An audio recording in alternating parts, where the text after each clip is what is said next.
Hi, this is Hodrobino from Devil's Digest, along here with the Sun Devil Network analyst Kyle Dodd, following Arizona State's sweep of the Los Angeles schools tonight, a razor-thin win, 66-64 over USC. And Kyle, I'll keep this a family show. I'm not going to say where exactly ASU pulled this victory out of, but how do you explain what we saw over here tonight? Oh, I'll say it. They pulled it right out. No, I'm just kidding.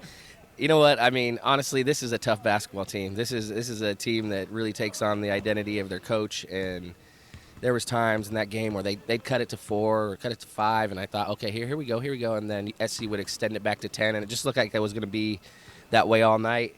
And then when they finally did get over the hump, it looked like they had a chance to take the game over. They're up 4, and then the drought started. I mean, they went, over 11 minutes without a field goal, but still during that time, SC was struggling big time. So I think their defense is what got it done for them tonight. Thursday, different story. They made shots all over the place. It was beautiful, free-flowing. Tonight, just the same result. Doesn't matter how you did it. So as a point guard, what makes a press defense so effective? Why was ASU's approach so effective against the Trojans tonight? I mean, you saw times where they had bigs bringing it up the court because they didn't want to bring the ball up against Jalen House or Remy Martin or Alonzo Verge. And anytime that happens, it disrupts your offense. It disrupts the flow. You can't run a set. They had trouble entering the ball to the wing, and I think they had nothing. They couldn't get anything going offensively. And early on, they were able to get stuff going. They were getting any shot they want. Jonah Mitchell was hot and got going early. But, I mean, after that, ASU, really took over on the defensive end, and the ball pressure tonight was huge. And we talk about the interior defense for Arizona State. I really thought that the front court for USC, one of the better ones in the league, was really shut down very, very well by the Sun Devils. What did you see in specific that caused this? Yeah, I think, Melo goes unnoticed. It's so stupid, I mean, he didn't have the game numbers-wise that he's had some of these games in the past few weeks, but the guy's a workhorse.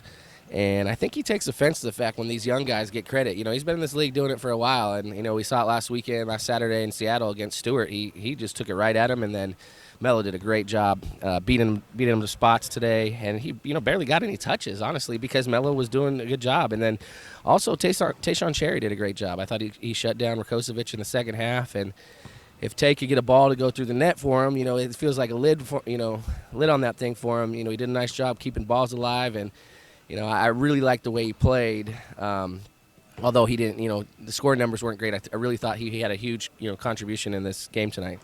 I know this next statement is hardly an original one, but this Pac-12 is cannibalizing each other like no other. U of A loses at home to UCLA quite badly. Same UCLA team over here that was actually dominated by Arizona State. Oregon loses to Oregon State, and Arizona State right now is 15-8 overall, 6-4 in the Pac-12, only one game behind first place. Kyle, what's next for this Arizona State team? I mean, I said on our post-game show tonight, I'm like, why not? Why not us? I mean, this league is nuts, and about a month ago, I don't think I would have told you that we'd be in this position, and arguably, we played pretty sloppy against Washington State. That's a game we still could have won. I mean, we could be sitting here with 6 in a row. Instead, it's 5 out of 6, and they're a half a game out of first, tied for third in the top 4. If the Pac-12 tournament started today, that means you get a bye. But we're a long way to go from that because winning 2 games can put you up 6-7 spots in this league, and then losing a couple games in a row can drop you right back. So Devils have got a challenge, and they got a great opportunity to go on the road, and I really think they've turned the corner. They're playing some really good basketball, and I would not want to play us. I mean, one, you never know what you're going to get. If we're going to make shots, we're not.